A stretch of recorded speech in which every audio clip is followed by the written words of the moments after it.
little intro music. I kind of find myself bopping along to it pretty much any time we start a stream now, so great suggestion. But hello, yes, today we are doing goal planning, goal setting for quarter 4. I love goal planning, hopefully you do too, otherwise maybe this isn't the stream for you, but anywho, if you are planning along with us, huzzah, yes, we're going to get straight on into it. If you're doing something else, that's cool too, we can just hang out. Now, I would love to know in the comments, or if you're here on the replay, in the comments below, I suppose, what goal or goals in particular did you work on last quarter? You don't have to tell me how they went, you can just tell me what they were in particular. I would love to hear about them. For me, my goals mainly were around routines and setting myself up for success in any way, shape or form, trying to get myself kind of on top of my work stuff so that then I could get things done as well as possible. But we're not going to talk about how well they went. Varied success, but it's all good. So coming into a new quarter though, it's a really great time to do a bit of a refresh, kind of sit back and think about like progress that we've made, think about the intentions that we had, whether we followed through on them, all of that kind of thing. So getting into what we're doing today, I've set us some slides up. Oh my gosh, kind of took me back to my teaching days. I was like, oh yes, I remember why I left. No, I'm kidding.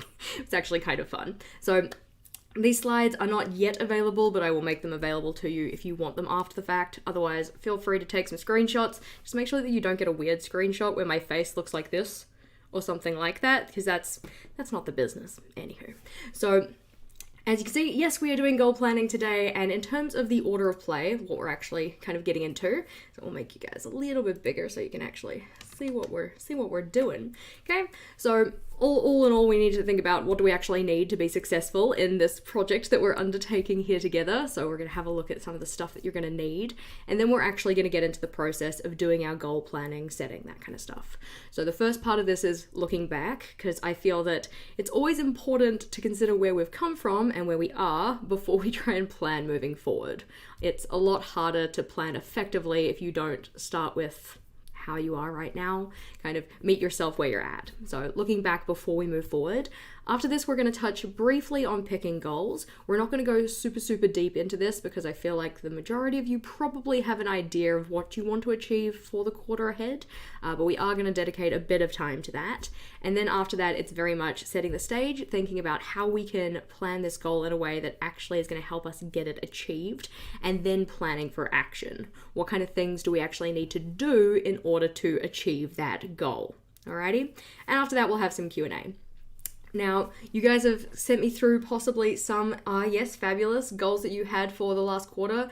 Eating healthy, fabulous, excellent. Seeing family more, love that. I mean, I find it hard to see my family more because they all live in Melbourne, except for my brother. He moved back. I really should see him more. Gosh, yes, bad sister. Anywho. But question at the moment though, what is the biggest struggle that you guys have for achieving your goals? What part of achieving your goals feels the hardest? I know that there are a range of different parts that go into actually planning out a goal and getting it done. So is it things like breaking it down into small steps? Is it stuff like actually remembering your goal? Because that's completely fair. Is it things like making sure that you're consistent in the way that you work on it? I want to hear about what your biggest challenge is, all right? So mainly because if you haven't heard, I am setting up a goal setting course, goal planning course. We're going to talk more about that later, but I really want to make sure that it addresses all of the pain points that you actually have, rather than just being a whole bunch of waffle. I'm not a big believer in waffle, unless it's, got maple syrup, then.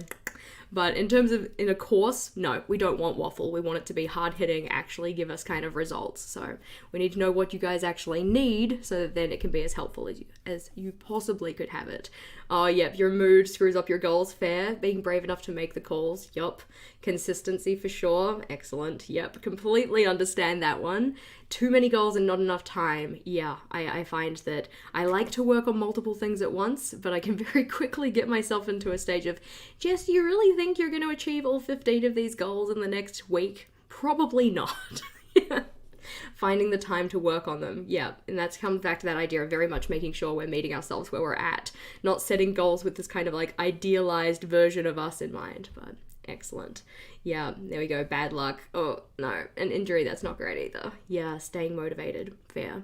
So As said, today we're very much going to be starting with the idea of looking back. So thinking about where we've come from in the past quarter in particular. I do my goal setting quarterly, so we're focusing on this in a quarterly kind of basis. And then thinking about what we can actually take from that stuff. But as said, we need to get into the getting started before we actually get started. So in terms of our workshop together today, so this live stream is very much workshop based rather than just me running my mouth for 3 hours. Okay, you're actually going to be doing some stuff.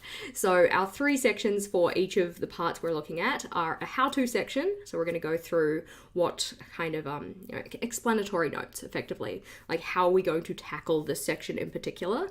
Then we're going to have a do stage where it's an actual time to apply what we've talked about. So I've got some little timers set up. Hopefully they work because I haven't used Canva to do slides before, but it was an adventure. We'll see how it goes. And then after that, we'll do some review to think about like, well, what did you guys actually write down in those sections? We can share some stuff together. So it's very much a how to, do, and review type thing, all right? And we'll just go through that cycle for each of our different stages. Now, if you are working along with us, then you're going to need some stuff, okay? So supplies that you need to make sure that you have handy. We want any of your journals that you've used in the past 90 days, right? When I say journals here, I in particular mean the ones that you're using to write stuff down, like, actions, your goals maybe, anything that you've been doing, any kind of scheduling kind of stuff. Not so much journals that are just there for, drawing and things like that. Those are great. We love those. But in terms of goal setting in particular, we're probably not going to be looking at those ones. You will also need some writing materials. This could be your journal if you want to, but I find that my best goal setting and planning happens when I allow myself to be messy. All right. So for mine today, we'll just grab him over here.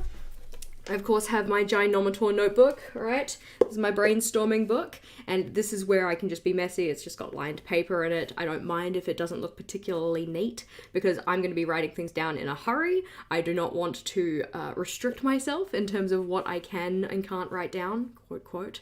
You can write whatever you want in your journal. I just get a little bit prissy about making it look nice, so it's going in here today for our planning so that I don't hold myself back trying to make things look aesthetic. And then, of course, we need to have a beverage of choice, okay? So, of course, got my Coke Zero, tink, because hydration is important, right? Is this live going to be posted to the channel? Absolutely. All of my live streams do end up going on the channel. Even the ones for our team members and stuff, they are also still on the channel. I don't get rid of things. I'm a live stream hoarder anyways. So make sure that you've got your stuff, and remember when I said I'm thinking about any of the journals you've used actively in the last 90 days. This may also mean a digital calendar, all right? So if you're the kind of person who likes to keep your events in a digital calendar, then having access to that as we go through is also probably going to be really helpful. So for me, that's stuff like my everyday journals, the ones that I write down, daily tasks, have my monthly logs set up and stuff like that. But it also includes things like my 5-year journal, because this gives me a little snapshot summary of every day, which is really helpful when it comes to the looking back stage, okay? So whichever journals you need, make sure that you have them, make sure that you have something to write with, and that it's something that you find comfortable to write with. There's not much point picking a pen that you're going to end up smudging all over your page or you don't enjoy holding, right? Not that you were using pens that you don't like to start with, but just in case it had to be said. So, as we said, we are going to start with the looking back phase, all right? So looking back, we're in particular thinking about just these last 3 months. As said, I like to do my goal setting quarterly, so very much thinking about quarterly snapshots. So at this stage, where we're moving from quarter 3 to quarter 4, I'm thinking about what happened in quarter 3, all right? So what kind of memories do I have? What kind of challenges did I face? What kind of wins did I have as well? So as you can see on our slide here, there are a couple of reasons to do this, right? One of them is just to remind us about our intentions. Oftentimes, if you don't put your goal in a place that is readily accessible to you or somewhere that you look at pretty consistently, you do run the risk of forgetting what your goal was. Not so much forgetting it in terms of its specific wording or forgetting that you said it specifically, but more so you're not keeping it front of mind when you're going about your daily business, right? So for instance, let's just say that you had a goal that was about eating healthier. Yeah, okay, that's a very reasonable goal.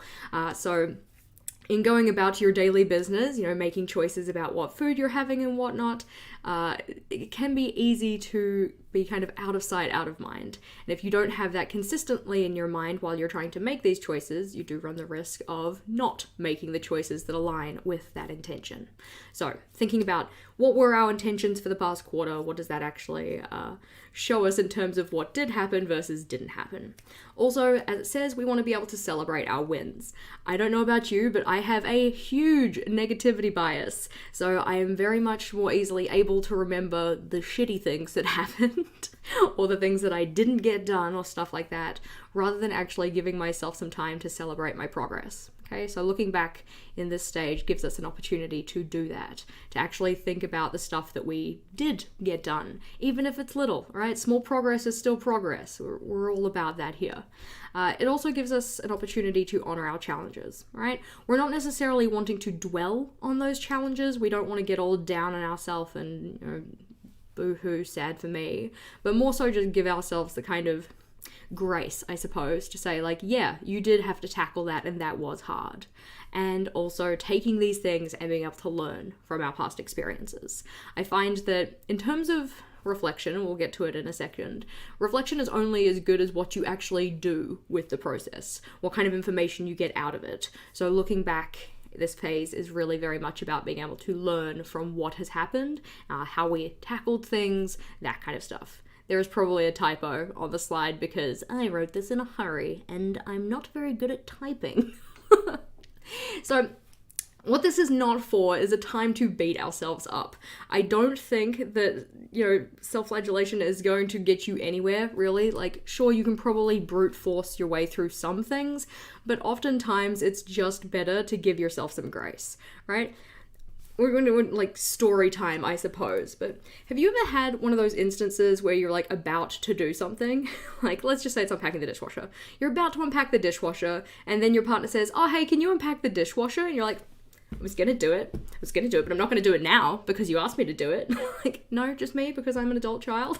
It's one of those things that like, I already had the intention to do the good thing, and now you're treating me like I wasn't going to do the good thing. I view this kind of like beating myself up in very much the same way. It's like, well, I could have done better, but now you're being mean about it, so I'm not gonna, right? We are not going to use this as a moment to get all down on ourselves and say, why didn't you do the thing? So we're not going to do that, but moving on. Do you have closed captioning? It will be available after the fact. Closed captioning comes on after the video has kind of edited processed in the back end. It's not something that I have the ability to do right now. So it's coming, but not right this second. Anyway. So, all right. For our looking back stages today, we have 3 stages of this part that we're going to look at. The first one is to restate. All right, so what was it that your intention was for the past quarter? What goal was it that you were actually working on? So going back into our journals, finding those and rewriting them either in your journal, if you're working in your journal, or for me, it's in my brainstorming book or on your scrap piece of paper, all right? The main reason that we're doing this is so that we can actually bring it front of mind, because this entire process that we're working on is about goal setting. So it's nice to remember, oh yeah, what was my goal? After this, we're going to do a review. So thinking about all of the significant happenings that happened across those last 3 months, and then reflecting on what we can actually take away from those. Yes, I picked all of these because they started with R and I like the idea of that, okay? So restating, reviewing, and reflecting, okay? So getting into our first one, all right? We're actually going to do some stuff here. So for restating your goals, I want you to go back through your journal or wherever you typically write your goals and find what goal or goals you actually picked for yourself in the last quarter. This may be just one, this may be a couple, it may also be a little bit hard to find. So as said, we want to do this so that we kind of remind ourselves of the intentions that we set for ourselves, okay? We also want to be able to use this as an opportunity to review the effectiveness of that goal. Like, yes, I did set this for myself. Did it actually happen? We're going to think more about that in a later stage, but we're bringing it just to the front of mind, putting it onto our paper so that we have it there to work with.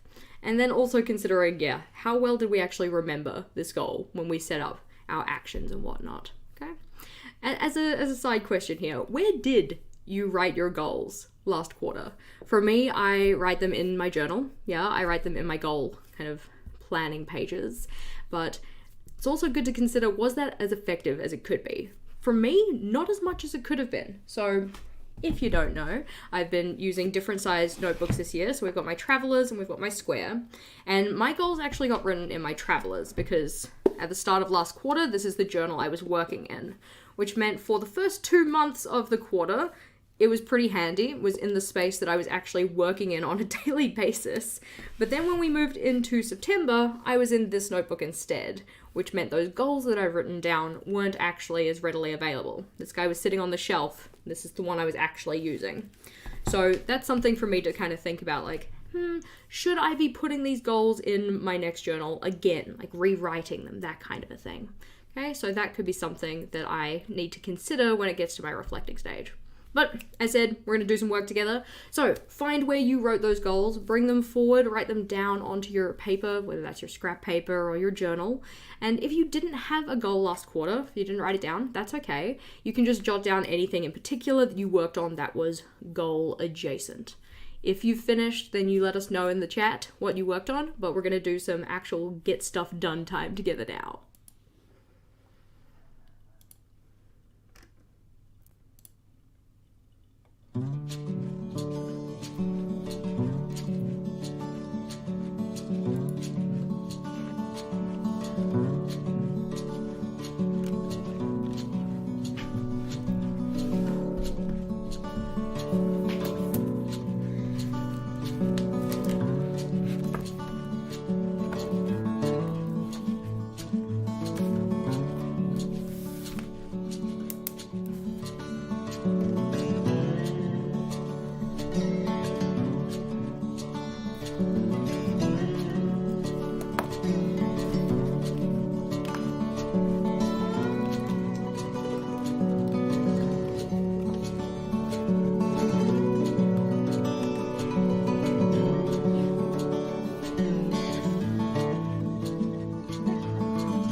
right? Hopefully you found your goals easy enough. Thankfully, I had a very handy list sitting in my last goal planning space.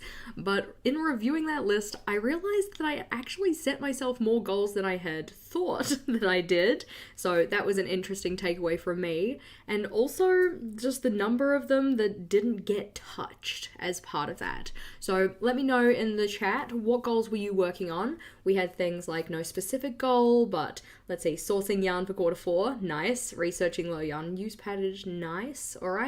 We had focusing on doing things related to cleaning, yep. I'm gonna just ignore the fact that I very much need to do that myself. Let's see, routines, very good. Mine had routines in it as well. Let's see, clean more frequently, yep. And working on love journal, cool. We got losing weight. What else do we have? Nice. Official goals, work on your comps, planning for teaching, nice. Submitting to journals, oof, exciting. Socialization was on mine as well, like social connection time and things like that. I think I did better at it, but anywho. I had 1, 2, 3, 4, 5, 6, 7, 8 goals that I had set myself, which in looking at that, I'm like, Jess, it's quarter 3. You know that quarter 3 is always a slump period for you. Why did you decide to do that? But it's one of those things that if we don't look back before we get started, we don't give ourselves an opportunity to actually kind of learn from mistakes. I'm not going to really call it a mistake, learn from just doings in general, because you can also learn a lot from not mistakes. You can learn a lot from positives too. So giving ourselves just an opportunity to actually take some information away from this. All right, getting out there more, nice. All right, writing your book, that's awesome. Let's see, making mud rooms and laundry organization, nice. I know we need to do some organization in our laundry. It's getting a little bit unkempt. Let's say we've got studying for big exams. Excellent. I hope your exams either went or are going well or do go well. Let's see. Better work-life and home life balance. The struggle is real. I feel you on that. Organization for kids, being present. Yup. All right, get an online teaching job. Oh, that's cool. I like that one too. That's really awesome. Better budgeting, career planning, and creating a wedding journal. Oh, exciting. I'm excited for you and I'm excited for your wedding. Not that I'm invited, but still excited. Alrighty. So a lot of awesome things that you guys were working on. Okay, so in this stage, we're not thinking about how much did I get done. We're not thinking so much about did this goal get accomplished or whatnot. I did at least give myself 1 tick next to it. I don't think that you can really see it if I hold it up. Let's see. Let's go. See, there we go. I wrote out my goals here. I give one of them a tick to say that 1 got done, but that's not really a necessary stage right now. We're just thinking about, what were those goals that we were working on. So, in terms of the next stage of our looking back part, it's very much about going back through our journals. So I just wanted to touch briefly on the idea of the power of journaling. So you and I both know that journaling can be a very useful tool, right? There are a lot of different reasons why journaling can be really helpful for us, can be really good for us. So a lot of these points in particular are thinking more about kind of long form journaling, formal journaling, or really kind of getting our thoughts and feelings out onto paper. But I think that a lot of them also come with just planning in general, whether that be bullet journaling or using your pre-printed planners, your calendars, all of that kind of thing. A lot of these kind of benefits, I suppose, also come with that. But the one in particular that we're playing around with here is the idea of increased self-awareness, all right? You effectively, if you've been journaling consistently, it does help if you journal consistently, you have a record of accomplishment, all right? You have a record of what you were doing, what was important to you at the time, the things that you had going on in terms of events. If you put down your thoughts and feelings, you also have that in there to rely on, which is really, really useful. I find that in recording all of this information, we don't necessarily think a lot about it at the time, a lot of the time. We're writing down do the laundry, clean up the kitchen, whatever else, that kind of stuff. But the more consistently you do this, the more that you get a really good sense or picture of what life was actually like for you at the time. Okay, you can go back through and be like, oh gosh, why didn't I get all these things done? It's like, oh yeah, that's because work pressures were huge in the past quarter. Or, oh, I had a lot more social events than I typically do, so I didn't have as much time to work on my own personal projects and whatever else. Okay, so in going back through our journals, it really gives us an opportunity to kind of find these little pieces of information that otherwise we might just kind of let slip through the cracks. which of course brings us to the question of how often do you actually go back through your old journals? So I very much try and do this once per month as part of my monthly reflection process. Not necessarily with the like finest tooth comb possible, but just flipping back through, having a little glance over to try and get a feel for what life was like in the month, right? And so for our quarterly reflection, this can also be really, really useful. So it's all good and well to say like, oh yes, we did or didn't get what not done, but to actually kind of put it in the context of what was going on, going back through your journal is a really positive thing to do. So that is effectively what we're going to do next, okay? So this is what we call our review stage. We're going back through the past quarter and we're pulling out things like our actions, our experiences, thoughts and feelings, that kind of thing, just to get a feel for what time was like for us. The things in particular that I like to pull out are memories, right? So any kind of significant moments of either connection or something that I feel was like a standout moment. Also any wins that I had, right? We want to celebrate progress, even if the progress is really small. It's totally fine if it's small, it's still progress. And also think about what any kind of challenges that we faced were.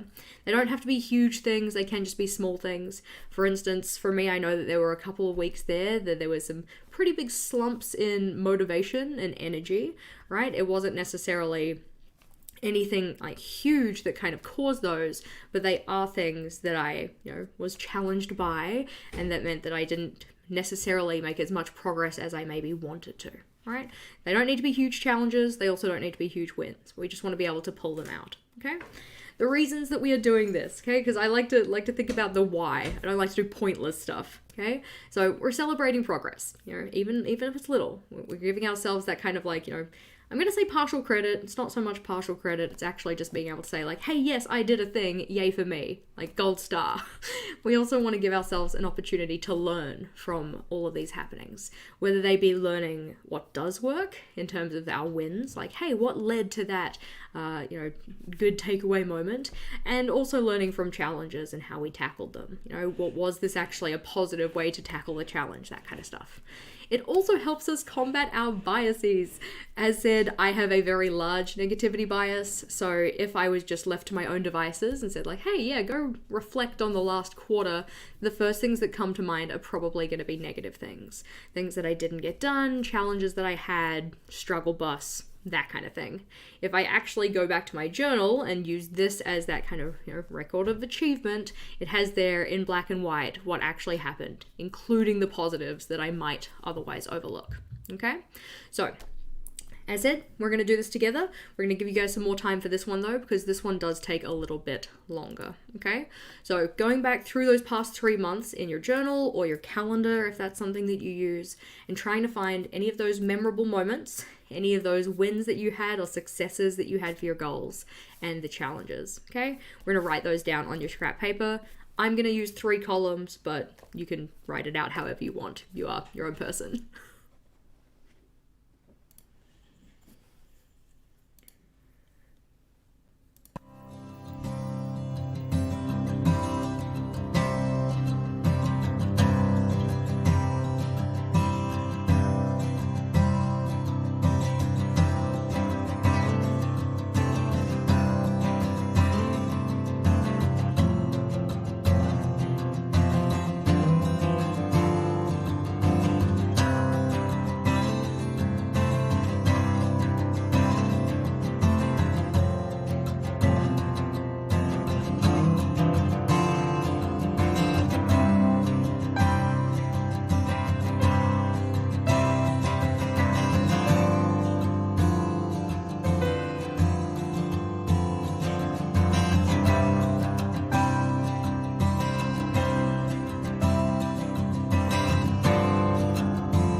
Alrighty, coming back to you.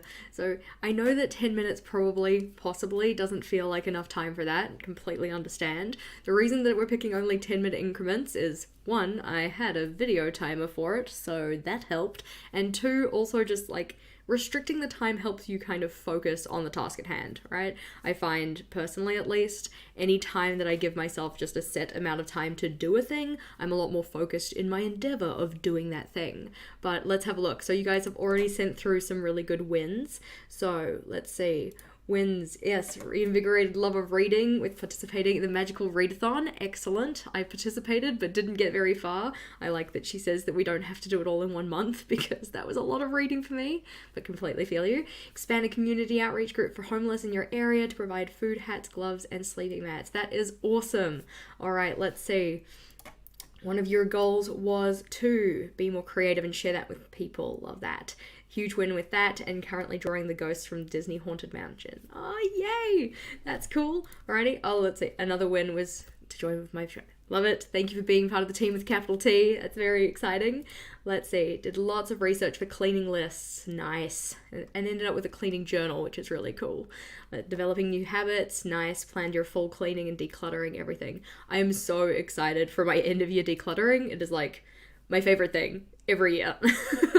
Let's see. Wins, finishing what you started on. Yeah, I find that a lot of the time getting started with things is a real struggle point, and finishing is a real struggle point. Usually when you're in the thick of it, just going about and doing the work isn't too bad, but it's those two parts in particular that can be really challenging.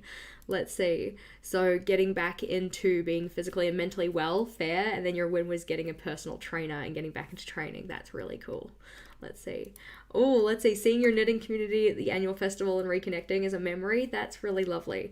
As said in the chat, I didn't think I mentioned it before we went into our 10-minute piece, is that a really good place to look for memories is your monthly log, because that's where you record the majority of your events. For most people at least. And a lot of the times our memories are tied to some kind of event. So for me it was things like Rachel and Jason's baby shower that we had yesterday. We had our anniversary plans at the start of this month. We went and saw a film and did this kind of like eat the film experience, all of those kind of things. And those are stuff that I would record on my monthly log. It's a great place to actually look to find those memories. Let's see. So wins, got in and refinished a bookcase. Nice. Oh, setting up a cozy workspace. I love it. I want to redo my office. I need to look at inspiration. Let's see. Unofficial goals was to rest and have fun, and you played 2 new video games. That is great. Right? And it's that kind of thing. Like, to some people, playing games, watching telly, whatever, isn't necessarily seen as a productive thing or seen as a kind of like goal-related win type thing. But if your goal is around leisure and having more enjoyment in your life and all of that kind of stuff, then those kind of things totally count as wins. So I'm very excited to see that that was put down as well. Let's see. So, scrolling back. Ooh, win, lost 15 pounds and exercising daily. Crushing it. Nice. One of my wins was getting kind of more into exercise. I don't really use the word exercise, but I am slowly coming around on it. So that's really awesome. Congratulations. Let's see. Ooh, design work. Love that. That sounds very exciting. Amigurumi? I'm probably saying that right, but it sounds exciting. Let's see.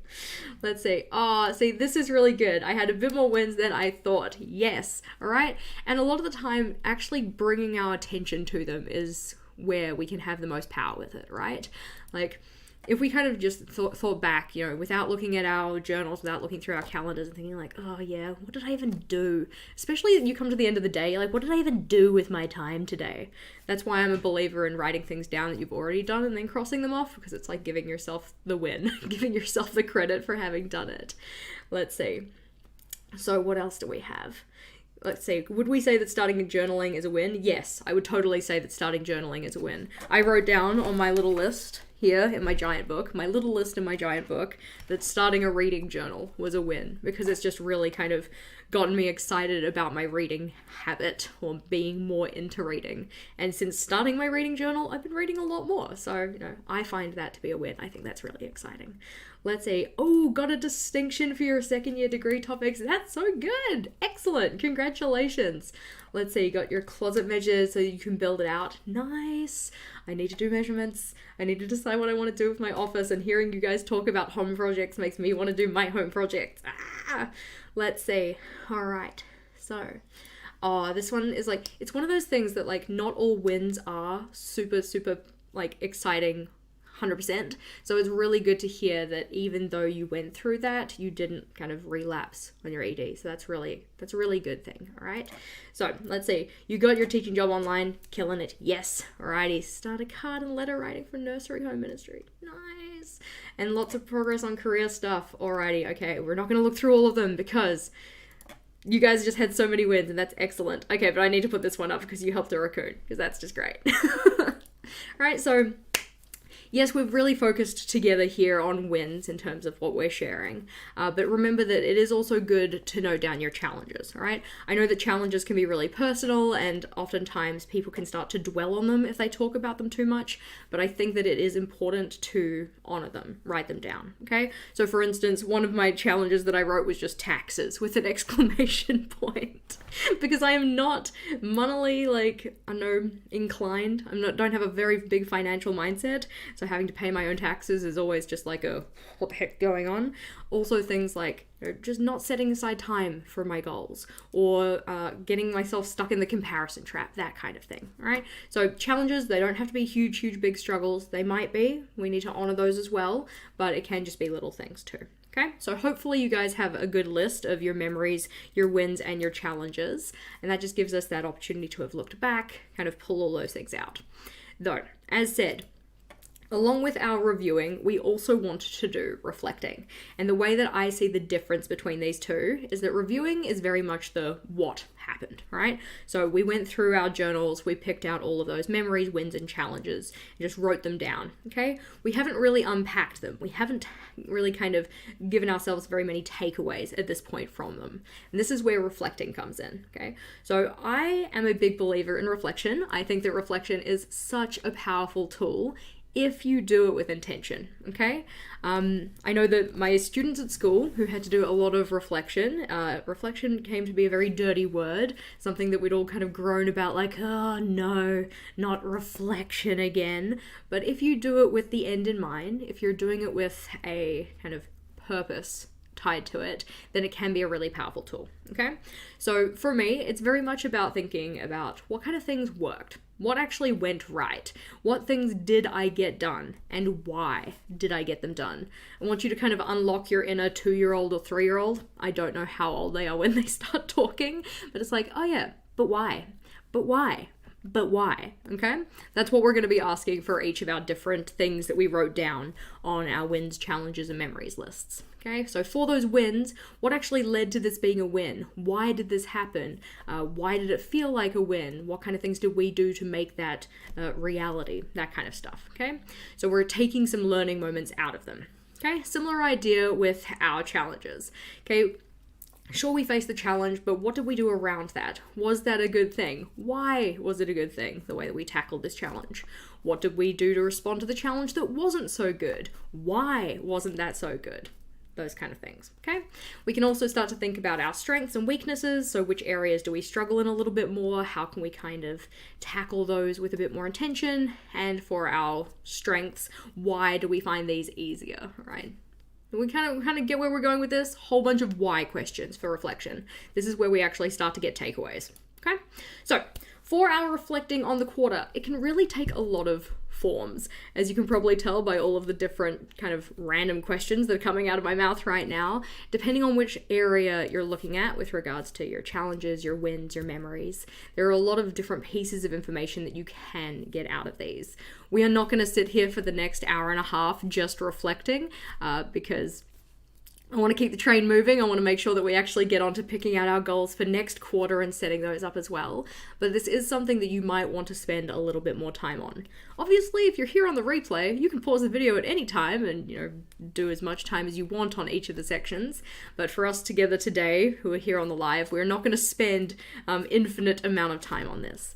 But we're going to look through the different things that we got from our review stage and think about what kind of learnings come out of this, right? What kind of things can we learn and take forward with us? What kind of improvements can we make? Okay. Like we said, there are a bunch of different reasons why we do this. The main one is about just kind of self-understanding, getting a little bit more of a insight about how we like to do things, what works for us as individuals. Okay. So, question is, how often do you reflect on your work towards your goals, right? I find that, as said, reflection has a kind of negative connotation with it, and I feel like some people try to avoid it. I also find that reflection can be opening a very large can of worms, so you might not want to do it on too often a basis because it can take quite a lot of time. But personally, I like to try and reflect at the very least on a monthly basis, right? I do this through my monthly reflection process, which I think we've talked about on the channel a couple of times before, but just giving myself an opportunity to do kind of a smaller version of what we're doing here today. So just thinking about the past month rather than the past 3 months, right? For us today, though, we are doing quarterly goal setting, so we're going to look at the whole quarter and we're going to think about what takeaways we can take from that. To give you an example, just before we get into actually doing this together, thinking about challenges. Okay, so one of my challenges was the comparison trap, right? And the way that I tackled the comparison trap was to really just lean into it and get super, super down on myself. And I lost pretty much like 2 full days of work consecutively because I was just feeling so sorry for myself. Which, sure, that was the way that I tackled the challenge, but it wasn't super useful. So what kind of takeaways can I bring out of this? So, okay, well, maybe next time you're starting to feel the comparison trap sneaking up on you, maybe don't give into it. Maybe that wasn't a good course of action considering the outcome that came from doing that. What could I do instead? Maybe it's, identifying the fact that I am giving into the comparison trap, figuring out which sources of, things on the internet have been feeding into that, maybe avoiding those for a while, okay? So knowing that about myself means that then next time it comes up, I can handle the situation a little bit differently, okay? Another example could be something like the fact that one of my challenges was not setting aside time to work on my goals, right? I made less progress than I could because I didn't actually intentionally schedule that into my routines, okay? So that means that for the next quarter, when I'm thinking about actually doing my goal work, I need to think a little bit more specifically about when I'm going to set aside that time to do it. That kind of makes sense, right?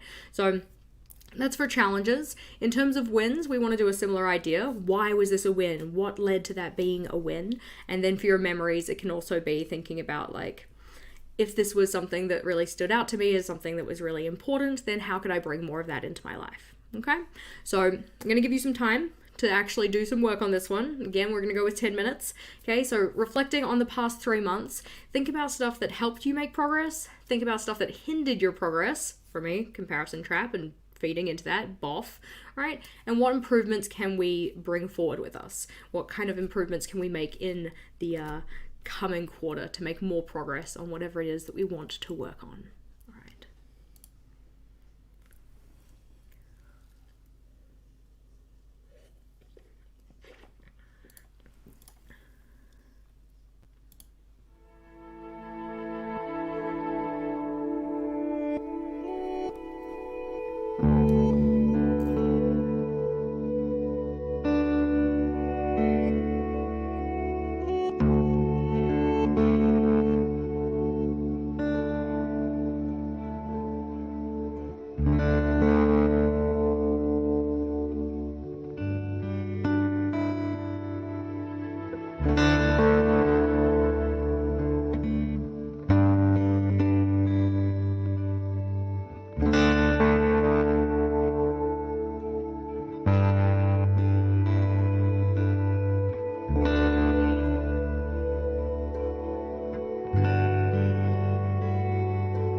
Right, let's have a look.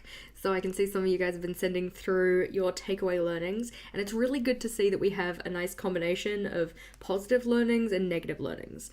So in that I mean things that we learned from doing things in a way that worked or helped us accomplish goals, and doing things in a way that didn't help us accomplish our goals. So that's really awesome to see. Alrighty, let's go through and pick out a couple. So we had, let's see, setting multi-level goals. Love that. I found really good success with that, like setting a really kind of low bar to hit and then a higher one, especially for when you're not feeling so great. That can be super, super helpful. So that's awesome. Let's see. What helped was to start a goal and finish it. Yes, that is helpful. All right, what didn't help was not writing down your goals and forgetting them. Yep, alrighty. And journaling more like a brain dump. Yeah, like we said before, your journal can be a really kind of powerful tool in looking back through any given period of time and getting information out of it. So adding thoughts and feelings to that can be really, really useful. Alrighty, let's see. So what helps for me is reaching goals. It's being forgiving when you don't reach them. Yeah, it's one of those things that like beating ourselves up does not often give us better results, alright? It just makes us feel kind of shitty about ourselves. And I don't know about you, I'm not usually super inclined to do stuff when I'm feeling shitty. So yeah, being nice to ourselves, right? Need to do versus want to do. Love that. Alrighty. Putting notes on paper helped. Yeah, nice. And just getting all of that kind of jumble out of your head. Yes, completely relate to that. Oh, I like this one. Weirdly been like too easy on ourselves and too hard on ourselves. I find that, and let me know if you guys can relate, we often have this tendency to really kind of cram pack our days, thinking like, oh yep, I can get all of this done in one day, no doubt, kind of a thing. So we overestimate how much we actually can achieve in a singular day. But when it comes to 90 days or a quarter or even sometimes a month, we kind of underestimate the amount of stuff we could get done. So that could be, it's a hard balance to strike, isn't it? Alrighty, so one of the things that you learned was that building habits takes longer than the usual person. I think that, yeah, building a habit is very, very varied. Because when I think habit, I think, habitual, the kind of thing that I don't have to think about to do. And oftentimes, the things that are habits are the stuff that don't even come to mind. Like a habit for me is you get out of bed in the morning, you go to the bathroom. Like that's kind of an autopilot thing. I don't usually have to think about it. It just kind of happens. Whereas something like trying to do exercise, I'm trying to habitualize it. I'm trying to make it an everyday thing, but it's nowhere near the stage where it's the kind of thing I don't have to think about in order for it to actually happen. Alrighty, takeaway, blocking out time to work on things and then honoring that time, sticking to it, yes, right? As you do that over time, you're giving yourself kind of a track record to say like, yes, I stick by the stuff that I set for myself.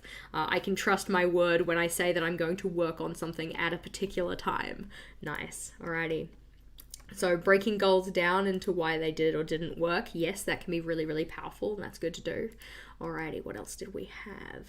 So, works for you, body doubling and having a plan. Yes, that is why we are here, to set up that plan. Let's go see, what else do we have? You guys are sending through really, really good things. Let's see. So, range goals are very helpful for the days when you're not feeling it. Absolutely, I love that. Alrighty. So, let's see. Scheduling time to intentionally do things, yup, and then honoring that scheduled time. All right, perfectionism holds you back. Yes, it does. All right, what is it they say that like perfect is the enemy of good and stuff like that, or perfect is the enemy of done. Oftentimes I very much fall into that trap with a lot of things, and it's okay. It's this weird thing, I swear, that my perfectionism gets the best of me when I'm doing something for the first time, and that is the worst time to let perfectionism hold us back. We're allowed to be learners, we're allowed to be trying new things, and we're gonna probably struggle with trying new things. So why would I let perfectionism hold me back when I'm first starting out with something? Happens every single time though, something that needs to be addressed. Alrighty, so let's see. Journal more about difficult emotions to validate them. Breaking goals into smaller steps. Yes, that was very much on my helped list. And then enjoying the journey to the goal. Yeah, I find that oftentimes if we enjoy a process, we're much more likely to do the process, right? That's why previously weight loss hasn't worked so well for me, because I always think like, oh yeah, you're gonna have to exercise like a madman in order to get there. But like my core value is comfort, and exercising like a madman goes completely against that. So it doesn't work out. Alrighty, let's see what hindered me. Not resting enough. Rest is important. Rest is productive. We need to do that too. Alrighty, yeah. Perfect is the enemy of starting. 100%. Alrighty. So what helped? Yes, reflections, monthly goal setting, action steps. Excellent. Alrighty? Yep, we all have so many good ideas for helps and hindered. Yes, and that's what we want. This is the nice part about doing this together, right? We get to share and collaborate and stuff and see what other people have to say about things. Because oftentimes, if you kind of confine yourself to just your mind, just your little box, you really just get one person's opinion, yeah? Which is fine. Your opinion should matter the most to you, but it can be very helpful to get other people's insights when you're doing a process like this, all right? So kind of things that I wrote down were things like, I need to schedule my goal working time like we talked about. I probably want to work on less goals because this last quarter was a busy season for me, and I know the next quarter is going to be busy for me. So there's no point in picking, a full suite of goals to work on when I'm not going to be able to give them the time that they deserve in order to get done. So that's something that I'm going to be working on, all right? Also, noticing comparison and then letting it pass rather than deep diving into it. Plain explosion, sadness, we don't want that, right? Okay, so that's something that I'm going to be working on. All right, so after our looking back, the road so far, let me know if you understand the reference, okay? So we've looked back, we've reflected on the past 3 months, we've kind of taken away some information from that, right? Like I said, reflection is only as good as the insights that you get out of it, okay? So from here, we actually want to start thinking about the quarter ahead. What is it that we actually want to get done? What do we want to do? And the first stage of that is to pick your goal or goals, okay? I personally like to have multiple. I like to work on things in tandem, but I also know I need to be aware that I can't work on everything at once, okay? Yes, it is supernatural. Carry on my wayward son. Excellent. I'm glad you guys got it. So, for our picking of goals, there are a lot of different ways that you can pick a goal, okay? We are not going to deep dive into the ways to pick your goal because, as said, I think that for the majority of us, we have a fairly halfway decent idea of what we might want to work on. If you don't know what you want to work on, then you probably do want to spend a little bit more time than we're going to give it to think about, in particular, the kind of stuff that you might want to accomplish before the end of the year. Just remember that you only have 3 months until the end of the year. This is quarterly goal setting, so don't throw in everything and the kitchen sink. We're just going to work on one together today. Okay, we're going to plan out one goal together today, and then if you want to do more, you can just come back, reiterate the process, go over it again, do the steps again to plan out those goals as well. Okay, so the question that we have here, how many goals do you normally work on at once? I flip-flop between 3 to more. The last quarter I had 7, and that didn't necessarily go as well as had hoped, given the whole time crunch and stuff that I had going on with other projects. But I do usually like to have at least 3 that I'm working on. I find that I get bored if I only work on one at once. That is something that I know about myself, something that I have learned from past iterations of doing this process. So how many do you like to work on at once? Do you like to just focus on one thing at once, the one and done kind of thing? Or do you prefer to have a couple to pick from at any given time? Let's see. So one goal you're doing is to reorganize your bookshelves. Yeah, nice. I need to reorganize mine. Thankfully, I don't know if you can see from here. Let's see if we can bring that up. In the back here, these cupboards, yeah, they're closed for a reason. Danger zone. We don't need to show them off. Let's see, 1 or none, 2 to 3 at a time. Nice. All right. Yeah.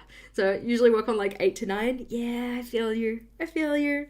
My 7, I was like, Jess, what were you thinking? You know, I've said 7 repeatedly. It's distinctly 8. I can count. Yeah. I do like to have some to pick and choose from. I like to have a little bit of flexibility in what I'm working on at any given time. I have a tendency to get bored if I work on the same thing all the time.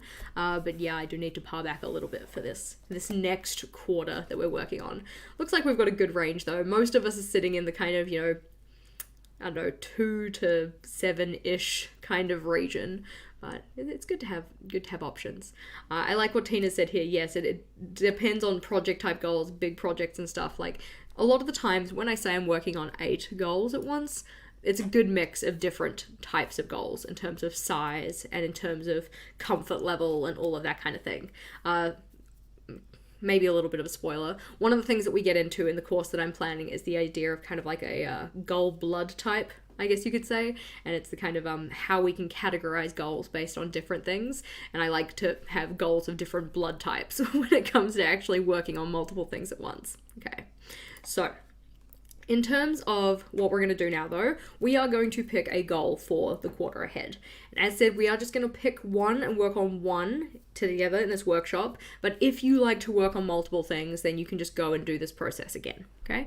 The first step to this though is actually figuring out what do we want to work on, okay? So we're going to have some time together here to do a bit of a brainstorm, think about what are all of the different possibilities of stuff that we might want to achieve, and then we're going to pick out one of those things to plan out for the rest of our session together, okay?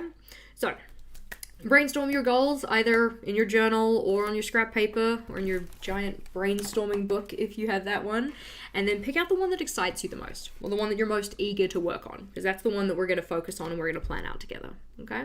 So you've got 4 minutes and 44 seconds remaining. Let's do a brainstorm.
let's go have a look at some of the goals you guys are setting for yourselves. So, as said, the brainstorming stage to actually figure out what your goals might be might take longer than 5 minutes. You are totally welcome to, if you're here on the replay, pause and continue on. Or if you want to come back and do a little bit more after the stream, then totally fine. You are your own person. Let's go have a look. What did we set for ourselves? So a good goal might be NaNoWriMo, right? I know a lot of people do like to get involved with NaNoWriMo, which is in November. If you're not sure what that is, it's what National Novel Writing Month. And they also have Preptober, which you've mentioned in another comment here too, yeah. So the idea of getting that base sorted before the month, so setting yourself up for success so that you can get those 50,000 words written in the month of November, which is just such a large number, but that's very exciting for you. Alrighty, what else do we have? Let's see, Q4 goal is to make 100 hats in 100 days for charity. Love a good 100-day goal, that's very exciting. We're on day 2? At least for me, I'm on the 25th. Day 2 of 100 at the moment, so hopefully you're going strong on that. Now, don't cry about it, it's fine. Adulting 101 goals are totally fine. If, in terms of picking your goal, right? So what I said was, pick the one that you're most eager about, most excited about. What you can do in terms of your goal, if none of your goal particularly excites you, is pick the goal where the end outcome excites you the most, or the one where you kind of feel most kind of enthused or excited about that end outcome, all right? So for instance, the one that I've picked for the goal that I'm focusing on is work routines, all right? So very much an adulting kind of goal as well, just trying to get better at, doing work in work hours and not letting work bleed over into other periods of time and whatnot. All in all, it's not like a super exciting goal. It's not super glamorous, but it is something that I know is going to give me a huge peace of mind. Like once I actually, get into working on this goal, get into some of the benefits that come out of it, it's going to be really, really rewarding. Okay. So immediately, not so exciting. Immediately, not so eager, but the outcome excites me. All right. Let's see. We have a question about how do you deal with conflicting goals, right? One of yours is craft room reorganization, and then the other one is about spending less money. So you've particularly mentioned storage solutions. One of my favorite storage solutions, especially when I'm not trying to save money, trying to not spend money, is shoe boxes. And you can usually get a whole bunch of shoe boxes if you go down to your local kind of shoe clinic, Foot Locker, whatever else. They usually have a bunch of spare ones and whatnot that people kind of left behind, or ones that they want to throw out. That can be a very good intermediate storage solution option kind of a thing. Or if it's storage that you're having a problem with, then decluttering might be part of your process. Which pieces don't actually need to be in your craft room anymore so that you don't need as much in terms of those storage options. And through decluttering them, can you sell them off to make some money back so that then you can go and buy storage solutions? Questions to ask ourselves. Alrighty, let's see. Goal you want to achieve is organize your bedroom so it's less stressful. That is a great goal. I also would like to organize my bedroom because it is more of a mess room than it is a bedroom. Dun dun dun. Alrighty, let's see. What else do we have? You have 2 that you can't or don't want to choose between. One of them is eating at home and the other one is decluttering your messy basement. So as said, you do not have to pick which one in particular you want to do, okay? The only reason we're picking one right now is because we're going to plan it together in the next stages, all right? You can totally work on both of those in the quarter ahead. I believe in you, you can do the thing. I know that I'm going to be working on multiple goals. I'm just picking on one to focus on first so that we can do this process together, okay?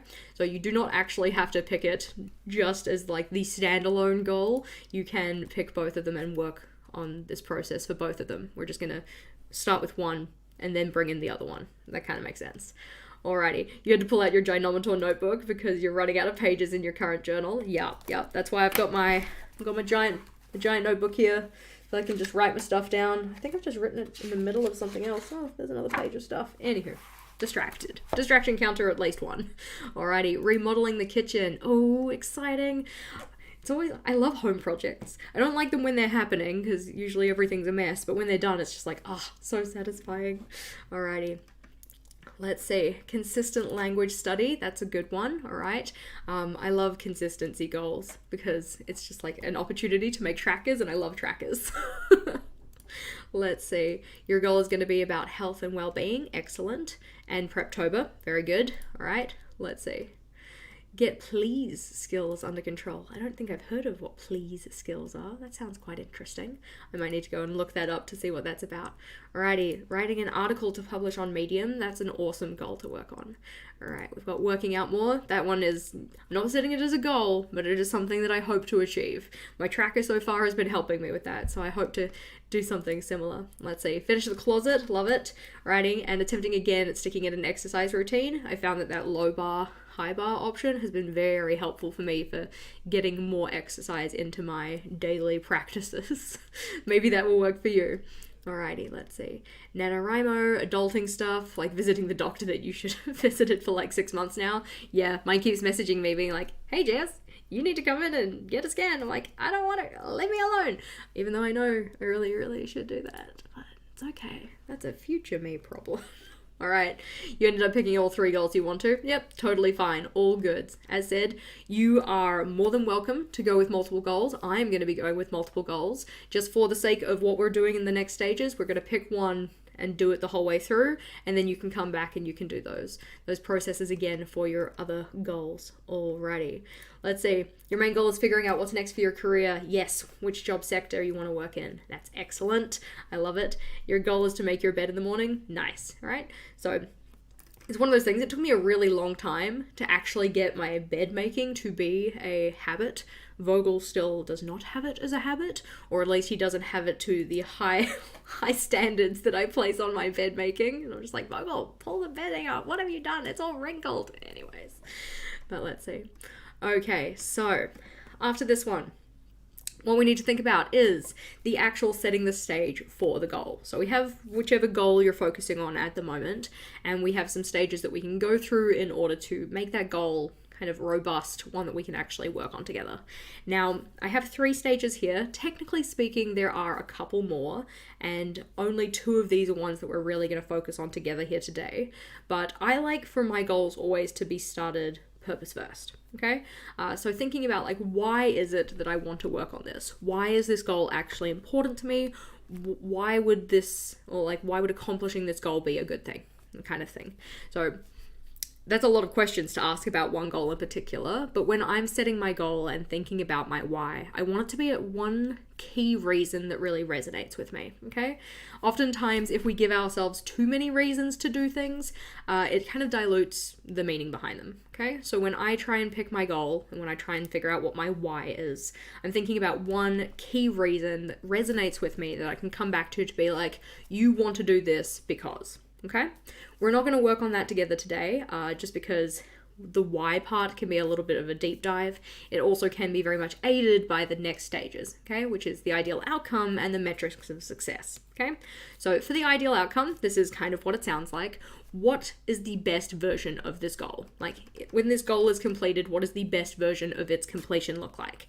When I say this, I do mean for the quarter in particular, but some of the goals we're setting may be very long-term goals and may also have another ideal outcome for their longest-term version.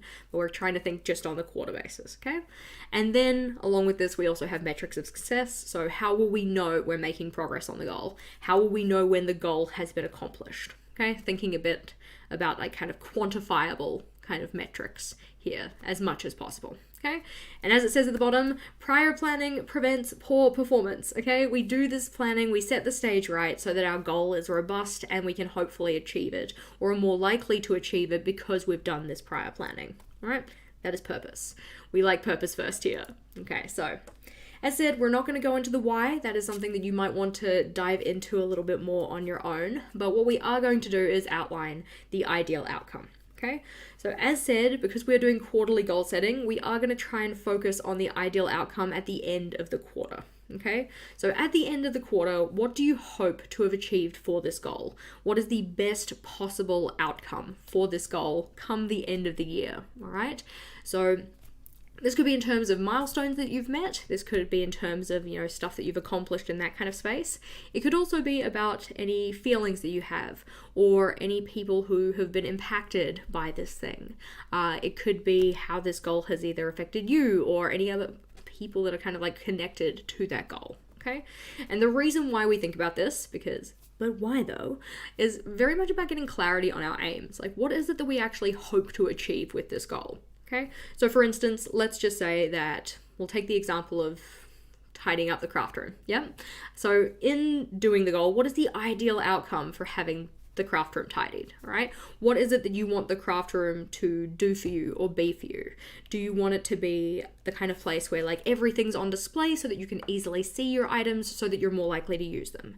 Do you want it to be the kind of place where you have a very clear workspace that's like, not going to get cluttered, it's very user friendly? Do you want to have only the key items that you actually use still in the craft space and other things in storage? Do you want it to be have a certain vibe or stuff like that? So this is getting very, very kind of granular about what you want to accomplish with having done that thing. If we wanted to go with the ideal outcome of, I guess, like the making the bed goal, yeah? So do we want it to be the kind of thing that it's very routinized, it's habitualized? Every morning when I get up, it is the very first thing I do. When I come to my bed in the evening, it is like made up in a way that makes it look inviting, that kind of stuff. So depending on what your goal is, your ideal outcome is going to be a little bit different. The kind of things that go into it are going to be a little bit different, but getting very clear on what it is you want for the goal is going to help you better determine what your metrics of success are. So how are you making progress? How do you know you're making progress? And also figure out what steps you need to take in order to accomplish it. Okay? So let's see. We are pressing through.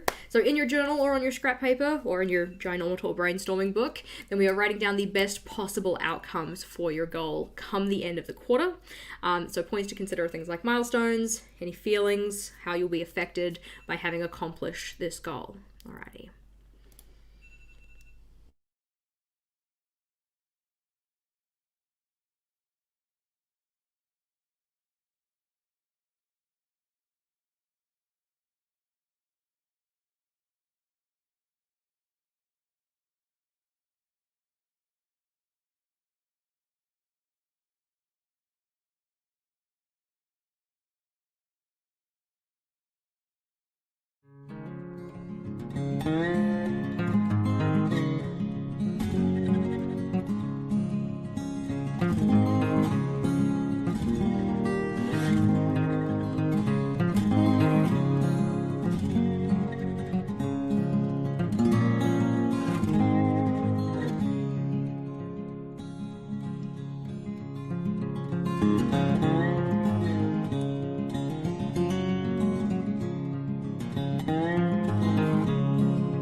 Alrighty, hopefully you've got some good ideas about what you want your goal to look like. Just like every other section, it might take you a little bit longer than the time we had allotted, so leave your notes for now, it's all good. We can come back to them after the fact and add a little bit more detail. For instance, like I said, my goal is very much going to be about work routines and trying to get myself in a little bit more of a structured approach when it comes to doing my work. So things that I was thinking about are stuff like themed days, feeling like I have clarity about what is going on when I'm going to work on particular things. Also making sure that my work routines are prioritizing not only kind of like my mental and self-care and stuff like that, but also learning time, because I do like to upskill and stuff like that, and with my current structure, I don't get as much time for that, okay? So anything that kind of helps you envision the best version of this goal and having it accomplished is the kind of stuff that you want to write down, okay? Because each of those little pieces of information helps to inform you as to how you want to actually work on it, what things you might want to do in working on this goal. Alrighty, let's go have a look at what you guys had to say. Alrighty, ideal is to have the hats made and donated by the 25th, but at a minimum made and donated by the 31st. Love it. Alright, let's see. Secondary question, still waiting for the time tracking result. I still need to process the data so that I can actually get tangible use out of it, but that is something that I am going to be using to do my work routine goal, because a lot of my time tracking was about what type of work I was doing when, so it's going to be very useful for me. We are going to have a video coming for that. It might end up being after the Bujo Basics series though. Alright, what else did we have? So, nice. Okay, so your anniversary on the 22nd of December, your bedroom can be a place of peace and inviting. Nice. All right. It's always good to kind of tie these things to feelings as well, and then thinking about like, how can I realize that feeling? How can I realize that vision for this goal? Alrighty. Annual goals update. We love it. Okay, won't be able to run a 3 km without interruption or breaks. Nice. All right, that is very specific. All right, we like that you have a very clear vision for what that will look like. I like that. Alrighty, move with yourself and your dog and play with her. Nice. I love that. Alright, it's a good feeling. Your dog will love it too, right? So your dog who is someone who is affected by this, alright, we can bring their kind of thoughts into it as well, which is really nice. Alrighty. Oh, let's say dream outcome. Alrighty, we've got 2 for this one. We'll go back to the first one. Okay, so sharing your financial challenges and the journey to improve them. Hope that sharing them will help someone with theirs. Nice. And then the dream outcome, sponsor for the podcast. Love it. Alright, so like we said, we're at the moment, we're kind of thinking about like, you know, on a quarterly basis, what do we hope to have achieved? But some of the goals that you guys have set may well be the kind of goals that you work on over a much longer period of time. So it's good to keep those end visions in there as well, but then make it a little bit more kind of tangible for in the right now, and think about just the end of this quarter, where do we want to be? So it's nice that you've done both of those. That's very cool. Alrighty. Yeah, more comfortable and happy, right? Tying it to feelings. I love that. Thank you so much for all this. You're loving all of it. I'm glad that you're enjoying it. I love talking about goals. I love doing goal setting and planning. And I also think that there's a lot of value in doing it together as well. Like we said before, there's value in getting other people's takes on things and hearing about other people's, you know, wins and challenges and all of that kind of stuff, and it kind of helps us bring those kind of ideas into our own planning process, which is awesome. Alrighty, want to have the closet done, nice, and things moved in before the end of the year. You're giving yourself a big window. You can do this, alright? Sometimes it pays to give ourselves a little bit of breathing room with a goal, especially if we think about this last quarter, right? Okay, so depending on what holidays you have celebrating at the end of the year, right, that usually takes out a fairly decent chunk of time. And then there's that kind of like dead period after the festivities and before New Year starts. So that's a little bit of time taken away. You've got any of the preparation time for any of those celebrations. So although we have 3 months, there is going to be pieces of time that get taken out of that. And that's outside of just our regular routines, all right? Because there's also time dedicated to that stuff as well. So it's good to give yourself some breathing room. It's good to, be able to set a goal that is actually going to be kind of, it's reasonable for the time that you've got available. That kind of makes sense. Alrighty, so ideal is to have brainstormed a next steps outline of career plan by the end of October. Love it. Alrighty, decluttering your basement doubles the square footage of your home. Wow. That's really impressive.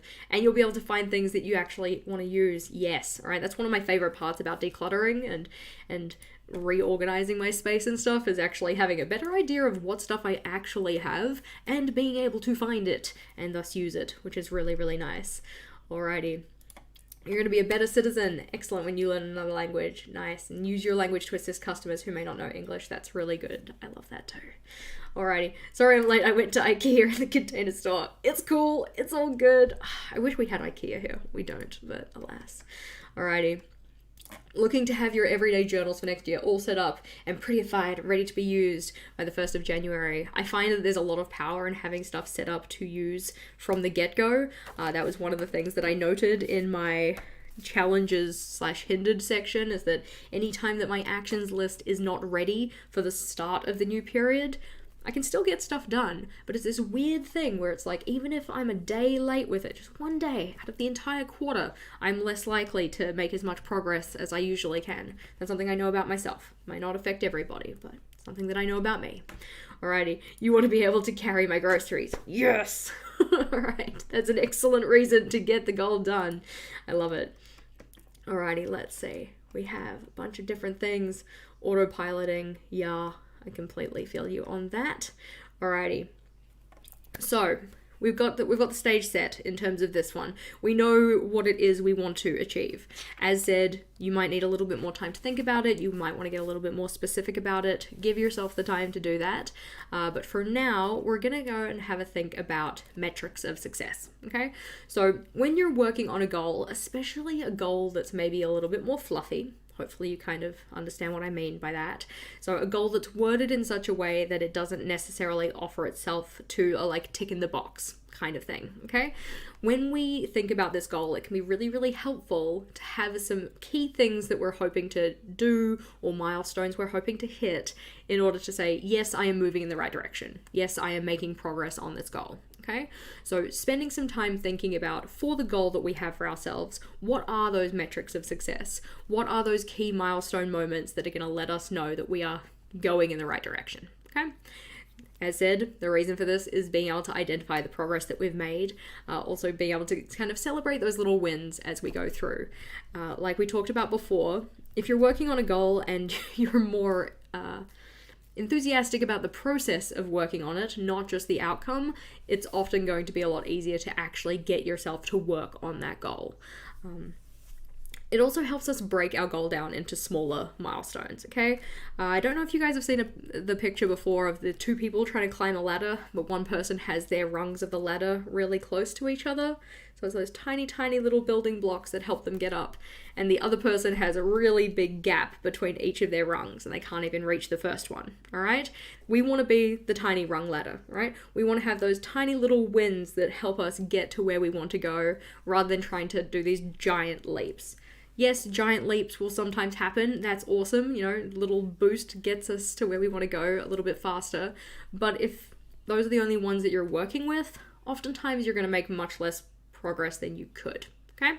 So we want to try and build in those little tiny wins as we go through. This will also help us with our motivation and maintaining our motivation. If you've ever worked on a project and you've gotten to, a certain stage and that next step just feels absolutely huge and fairly kind of impossible, that's usually where you stop. And now we've capped ourselves. We don't make any more progress because that next step is just too big for us to handle, right? If we have those little wins, those little milestones to hit, we're going to make more progress. Okay, so that's what we're trying to think about here. Okay, we're trying to think about what metrics of success, what tiny milestones do we want to hit while working on this goal. Okay, if it's a habitualized kind of thing, if your goal is very habitualized based, it could be like, oh, you know, the first time I get 3 days in a row of having done the thing, the first time I get 7 days in a row of having done the thing.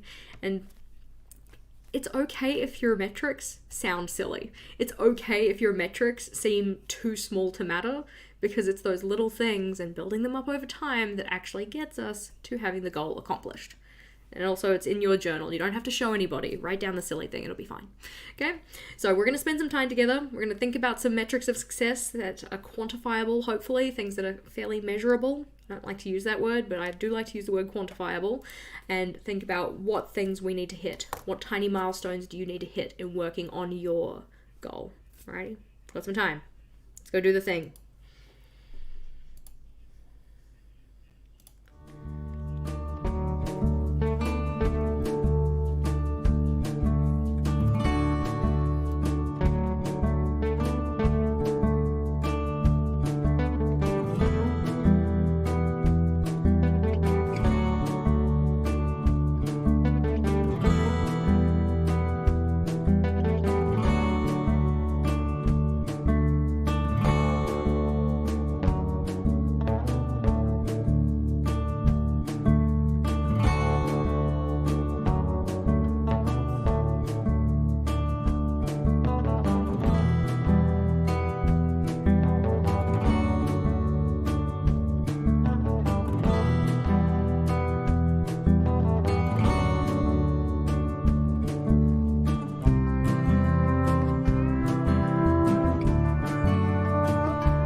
So hopefully you have some metrics that you've outlined on your paper. Again, all good if you need a little more time for it, totally spend the time to do it. We've had a couple of things in the chat that we've been talking about, but one of the things that I maybe didn't mention before we got started on this is that making these metrics of success is kind of like a way to gamify the goal, all right? If you've ever played any kind of digital game in particular, console game, computer game or whatnot, any in particular that are about leveling, you'll know that when you first start playing the game, you hit so many of the levels so quickly. It's like, load into the game, congratulations, you're already on level 2 because you loaded the home screen. And then you actually jump in and you move your character through the tutorial, like, congratulations, you're on level 3 because you completed the tutorial, that kind of thing. When you're setting up your metrics of success, it really does pay to set those first metrics quite small, right? Little tiny wins, all right? Just to get yourself going, get that momentum building. And then maybe some of the later ones are a little bit further apart, a little bit more spaced out. Not too big though, because we want to be able to keep on that momentum, keep that kind of dopamine hits coming so that we feel like we're making progress. But even if they're really little at the start, that's actually totally okay. That's the thing that keeps us and gets us excited about stuff, right? So when you're setting up your metrics of success, you might want to consider what are the very first ones that I'll probably hit and making those quite little, right? When it comes to the next stage where we're going to get into planning stuff, that's when we want to go super, super granular with things, get very, very specific and very, very small with stuff because we're going to be planning out the action steps. But for the metrics, these are kind of the bigger milestones that you might want to hit, but keeping them small at the start can be very, very useful, right? So let me know, what is the first metric of success or milestone for your goal? For mine, I was too busy reading the chat, so I haven't written very many down for mine, but some of the metrics that I know that I'm going to have will be, finishing the analysis of my time tracking data, because my time tracking was all about my work processes and what I'm kind of spending doing what kind of thing, like how long do I spend editing, how long do I spend filming and idea generation and whatever. Once I have that data, then I can move forward with actually planning stuff out in terms of what needs to be done when during the week. But actually having that processing of the data done is going to be a really big milestone moment for me. But before that, maybe the pre-milestone to that one will be something like actually setting up the Excel table in order to process that data. So picking out the different tasks that I'm actually keeping track of in terms of how much time spent, and then setting up the calculations to be able to process that before I actually have the full data set processed, right? So let's see. We have first metric will be to spend 30 minutes per day on both languages during the first work week. Nice, alrighty, that's a pretty good metric. Love that. As we said, metrics are really good when they are quantifiable, so something that you can very much tick in the box to say it got done. So that's nice. Alrighty, let's see. We've got a skip coming this week. So the first goal is a big clean out. So satisfying. I love decluttering. I love it. It's like maybe too much. It's one of those things that when you do too much decluttering though, then you kind of run out of stuff to get rid of, which is like both a good thing because it means that the stuff that's left over is stuff that you want to keep, and then a sad thing because you like decluttering too much, but you don't want to just go buy stuff so you can declutter it. That's silly. Alrighty. So let's see. We've got a question here. So, do you have a time set for taking a break for biology or getting another drink in your program today? This shouldn't go so long that I need to do that personally. But if you guys feel that we really, really need one, you just sing out and we'll put one in, all right? Because the next stage that we get to is very much about the planning for action. So thinking about the stuff that we actually need to do in order to get the goal done. So if you guys need a break, you let me know. I'll just sit here and run my mouth for 5 minutes. Alrighty, so progress. I can find something I need quickly. Yeah, love that. Only things that you really love. Yeah, that's the benefit of getting rid of stuff. I always find, there's this kind of a little sad moment to say like, have to let go of things, but then the stuff that's left over is the stuff that sparks joy, as Marie Kondo would say. Alrighty, so nice. Move, throw out, or donate one item per day, right? I like that idea of like that one specific thing, which is nice. And if you wanted to break that down even smaller, if we're going with a one item per day kind of thing, it'd be like, completed the first day of getting rid of it, tick in the box. Completed 3 days in a row of getting rid of things, tick in the box. Completed my first week of getting things done, tick in the box kind of thing. It's that idea of those small metrics that make us feel like we're making progress, moving the needle. Excellent. Alrighty. Your first metric is to know where I'm already at. Yes, 100% completely understand that. I find that if you're planning a goal, it's a lot easier if you're going to meet yourself where you are. There's not much point in planning a goal for your idealized version of yourself because you are not yet your idealized version of yourself. Alrighty. So let's see. Ooh, exercise, low bar. Love low bar and high bar. So we've got 1 time a week, increase reps by 5 every 2 weeks. High bar, weights 3 times a week, increase reps by 5 every week. Nice. All right, because that's a tick in the box kind of thing, and we love that. And then the closet one is to just get it done. It'll be a metric of success. It'll be a milestone moment. We love that. Alrighty. So we've got some good metrics of success. As said, like if you need to spend some more time thinking about them, do certainly do that. We're just working through at a kind of like focused kind of pace for today's session. But if you need some more time, you come back and do it. So far, we have looked back, we've reviewed, reflected on the previous quarter, right? We've gotten some understandings about ourselves from doing that process. We have picked our goals, in theory, at least one of them that we are now planning out together, and we have set the stage for that goal by considering what is the ideal outcome, what is it that I actually hope to have achieved by the end of the quarter with regards to this goal, and what are my metrics of success, or how will I know that I'm actually making progress on it? How will I know that I am tending in the correct direction with regards to what I want to accomplish? After this, it's very much about planning for action. So it's all good and well to set yourself a goal, like I want to do this, I want to do X, Y, Z, I want to have A, B, C, but unless you're actually going to map out how you're going to do it, the likelihood of it happening just by accident is quite slim, okay? So we do need to think about how does this thing actually get done, okay? So for our planning for action, we have some steps for this one too. We love to make things stepwise.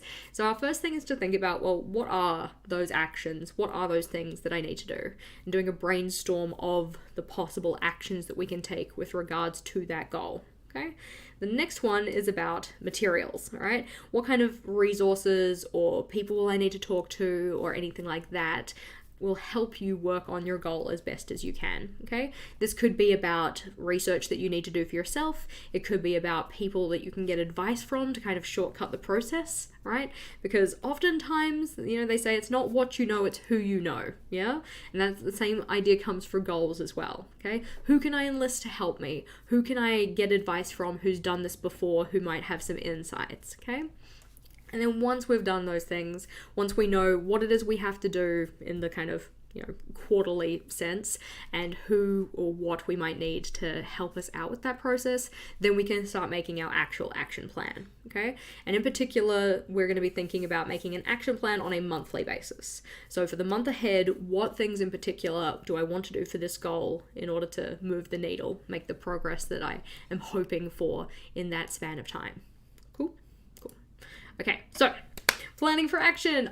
Yes. When it comes to brainstorming action steps, I find that the easiest way to think about this is in terms of time frame, or like how often you want to do this certain step or how often it needs to be done. Okay, so depending on your goal, there are going to be 4 main categories of different types of tasks that you can do, or action steps, and they're broken down in terms of how often you need to do them. The first one are the one-off actions, the things that you only need to do once in order to work on this goal. Okay, so for instance, if we're thinking about, we're going to do the craft room one because I really want to organize my office. So in terms of my office organization, one of the one-off actions that might be related to that could be the actions related to just making the plan. All right, so thinking about what is it that I want to achieve with doing my office reorganization, doing research for any kind of aesthetic inspiration. I don't need to do that on a daily or weekly basis. It's just something that I probably want to do in one kind of fell swoop. It could be mapping out a plan for where I want to put things in the office. It could be thinking about hiring somebody to come and actually put up shelving and whatever else if I don't want to do it myself. These are all things that only need to be done once. I don't need to call the builder's office once a day being like, hey, can somebody come and put my shelves up? I think that you're kind of annoyed at me, okay? So we have some things that are going to be one-off actions. Then there are going to be some things that, again, depending on the goal you're working on, might be monthly actions, things that you need to do once a month. So for example, if we're thinking about maybe my work routines goal, there is going to be some kind of a monthly action related to scheduling. Okay, so that'll be either scheduling when I want to work on things for those kind of batchable tasks. It could be scheduling in terms of setting up all of my live stream events for the month that's coming, so that then they're all kind of mapped out and they're, in the back end or whatever. Again, depends on the goal you're working on. Then we have our weekly actions, which you can kind of think of as weekly habits. Yeah, so they're things that you want to do once a week in order to realize this goal. So that could be doing something like a weekly reset to check in with your goal. It could be doing something like washing your sheets, all right? Adulting goals are still very valid goals.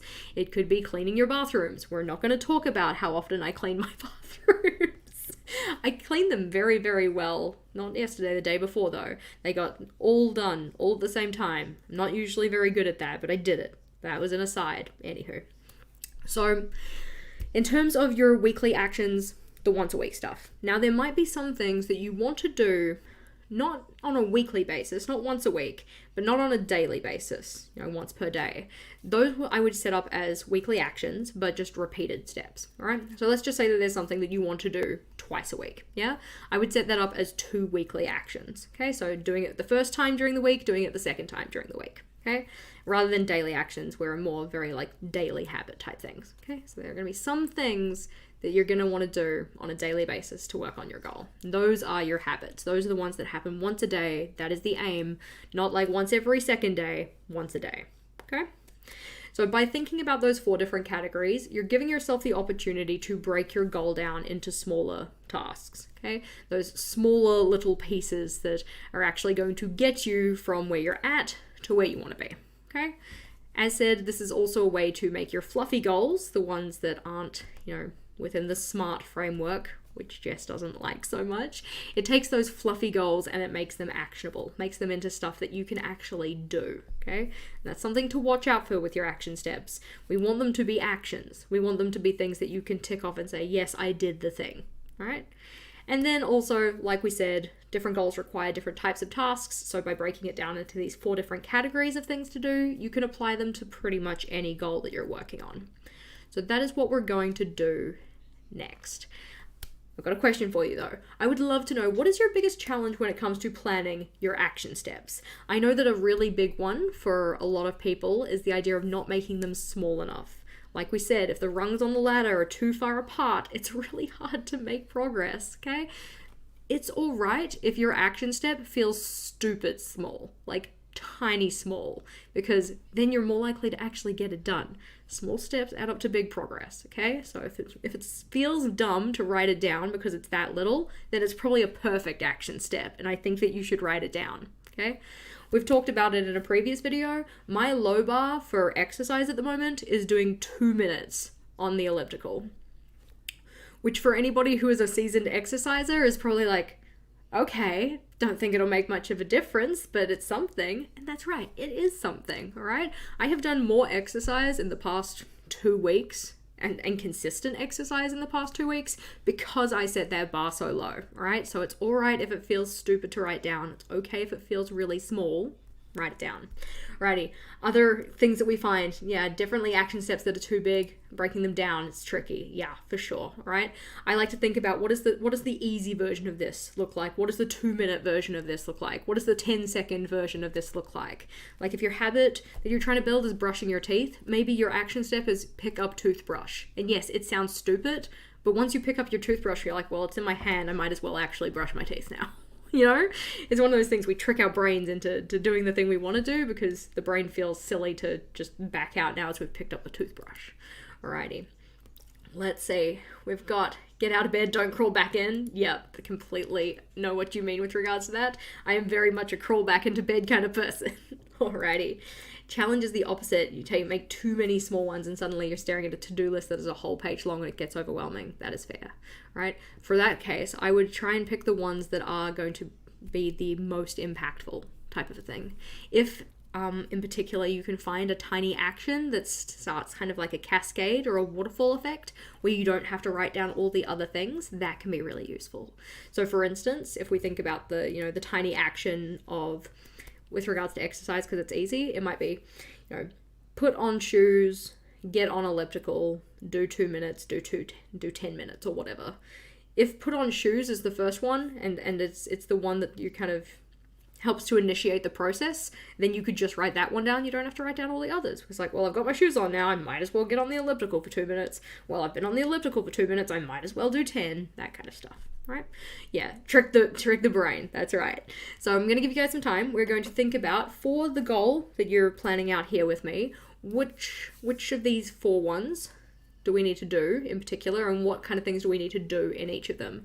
There might be some that you don't need as much stuff in, depending on the goal, depending on the project, especially if it's a project-based goal. Oftentimes project-based goals don't have a lot of daily actions, but those 4 categories can kind of help us break it down, okay?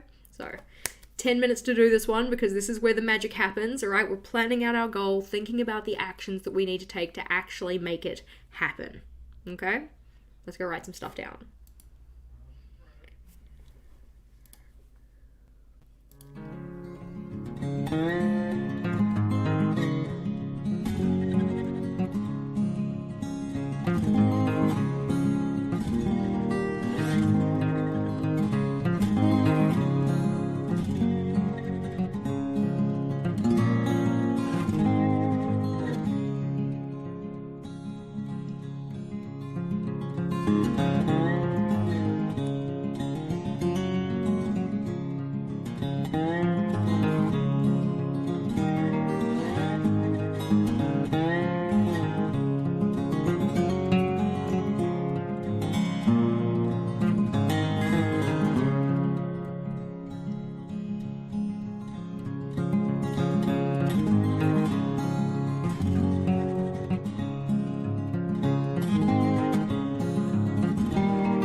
so hopefully you have a fairly decent list of the things that you need to do in order to work on your goal. As said, I like to put them into those 4 different categories, mainly so that when it comes to doing our next step, which is thinking about our monthly action list, it's a little bit easier to pick out the ones that I actually want to do in that month. Now, the request has been made for a bio break. If you would like to take a bio break now, you are more than welcome. You have approximately 5-ish minutes. I'm going to give you that much, but I'm going to keep running my mouth. So for anybody who is still here with us, if you're not taking that break opportunity, I would love to know, what is the smallest action on your brainstorm, right? I find that those really, really tiny ones are the ones that are a lot easier to do because they're so small, the bar is so low. For me, my smallest action that I have on my list at the moment, because again, mine's about work routines, is just writing a brainstorm of all of the things that I need to do as part of my work, right? I know what they are, I just want to get them down onto paper or into Excel or something like that. So it's just taking probably about 10-15 minutes or whatnot to just write them down. Okay, this is something that I have already kind of started, so I'm already halfway done with it. I just need to finish it off. So that is my smallest one. Let's see, what else do we have? I love this. Open the book. Yes, tiny task. Love that. Okay. Put on the shoes. Yes, tiny task. All right, that's excellent. All right, for me, I mean, if I want to make mine even smaller, it's like pick up the pen kind of a thing. Put the pen on the paper. Tiny things, right? These small steps give us the progress that we want, right? 1 Chinese character per day is the smallest. Love that, right? Small things, excellent. Smallest action is just open the junk drawer in the kitchen. Yep, and then just look at it, stare at it, kind of a thing. It's the kind of thing that, like, once you get started, you are much more likely to continue. So putting on the shoes, right? It's little, that kind of thing, but it's infinitely closer to getting the exercise done than not putting on the shoes was. So hey, it's still something, all right? Yes, taking the medication, excellent, all right? It's a small step and we can do that. All right, let's see. And go to the garage where the elliptical is, right? And once you get there, you're much more likely to actually get on the elliptical than you would have been not being in the garage. Excellent. All right, let's see. Let's stand up and do 1 jumping jack. Excellent. All right, guys. Yep, that's right. Let's stand up. I'm not going to stand up. You guys don't need to see that. But yes, you there who is not on camera, feel free to stand up and do your 1 jumping jack. Okay, because again, you guys don't need to see me do it. Right, open the laptop. Yes, tiny steps. Oh, excellent. I love it. Very good, team. Very good. So, putting the stamps on your desk away. Yeah, excellent. We're just going to ignore the fact that you can't see it here. I mean, I might be able to turn you around. Let's see. Can I turn you around? Can you kind of see all the mess that's down and around there? I can't turn it any further because the cable to the camera is not gonna have a happy time with that. But I've just pushed all of the mess on my desk over to that side so that you can't see it. Oh no! Well, let's see. Put your phone aside and focus on the page in front of me instead. Yes. Even if it's just like literally taking your phone and putting it upside down, like that can help so much compared to having it right way up. You know, even if your screen is off, mine is currently on Do Not Disturb because people were messaging me and I was like, go away, I'm hanging out with the fine folks over here instead. So putting your phone upside down, you can't see the notifications, so then they don't really take away your attention on what you're doing. It's very useful. Alrighty, let's see. So don't worry, you're watching the stream for your laptop for conversation ability. Very good. Excellent. Alright. So those small little things that we can do, okay? Those are the things that are actually going to help us move the needle. They're the things that actually help us get started. So taking some time, even if more than the time we've had here for right now, to think about what are those little things that you can do to actually start working on the goal can be really useful. What I also find is that oftentimes when we're first writing down our, steps to do, they may seem small at first. And then we actually go to do it and our body rebels, like, I can't be bothered. I don't want to do it, right? And that is a really good indicator that tells us maybe it's not as small as I think. Maybe I need to make it smaller. So like I said, my one is writing a brainstorm, right? Writing a brainstorm, it'll only take me 15 minutes. If 15 minutes takes like too much energy, too much effort, maybe the smaller version of that is, like we said, pick up the pen. Or maybe it's write down 1 idea. Because once I've written down 1 idea, I'm probably going to continue. All right. So whatever that looks like for your version of it, doing the 1 minute on the elliptical, maybe that's just being on the elliptical, because once you're on there, you're probably going to do some, all right? If it's, you know, even before being on the elliptical, maybe it's putting on the shoes, all right? Any kind of like entry level task, that smallest first step that you can do that kind of just makes the others happen, all right? Those are the kind of things that we might want to put onto our actions list to actually get us started with doing the thing. I don't know if it's been 5 minutes yet. Do I need to keep running my mouth? Maybe we can just pull up the next slide and start chatting about it. Shh, don't tell them that we did it. I am apologizing now to the people who are like slighted at the fact that we're moving on, but it's okay, all right? We're just putting it here for the information's sake. So our next stage, once you have your metrics of success done and you know the action steps that you need to do to actually hit those, work on them, that kind of a thing, now it comes to picking out the ones that we're actually going to work on first, or the ones that we're going to work on in the next portion of time that we're setting aside. For me, that's going to be a monthly basis. So we have the quarter, which is 3 months. What am I going to work on in the first one, and the second one, and the third one, okay?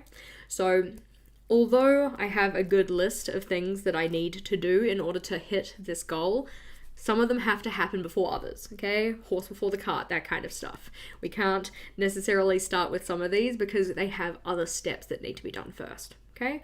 So we need to think about, of the things we've written down, which ones realistically can I get done in the month ahead? Or which ones in particular do I want to do in the month ahead? By setting these ones aside, pulling them out and putting them into a monthly plan, it's helping us narrow our focus. Looking at your whole action plan as it is, especially if you've got quite a few things written down there, can feel kind of overwhelming. I don't want your goal to overwhelm you. I want you to get done, okay? We want to be able to pull out the things that we can actually work on, narrow our focus to just those items, all right? Which will also help us with general sequencing. Like we said, some of these tasks have to get done before other things, right? So we can't put those kind of like finishing detail steps in first until we've done all of the stuff that comes before it. So when making our monthly action plan, as we're going to do, we need to just pull out the things that need to get done first. And realistically, the things that need to get done first that aren't too much for the amount of time that we're setting aside for it. Okay? We want these things to be kept manageable. We want to be able to actually get this done. It is also very good to remember that although we're just looking at one goal here, most of us, like we talked about before, enjoy working on multiple things at once. So do not overload yourself with the things from this goal in particular, because then when it comes to doing this process again for any of the other goals you want to work on, you're going to end up overloading yourself by layering on too much with each of the different goals you're working on. Hopefully that makes sense, okay? So pick out some of the things, not all of the things, so that then you have some flexibility in what you can work on when you think about this goal and the other ones, but you don't pile too much onto your plate, okay? We don't want to overestimate how much we can get done in a month. Having said that, you also don't want to underestimate it. It's a fine balance to strike. It takes practice though. So we're going through the action list. We're thinking about which ones need to get done first, which ones are habits that we want to start building in the month ahead, so any of those kind of weekly or daily tasks that you talked about, and realistically, how much of it can we get done.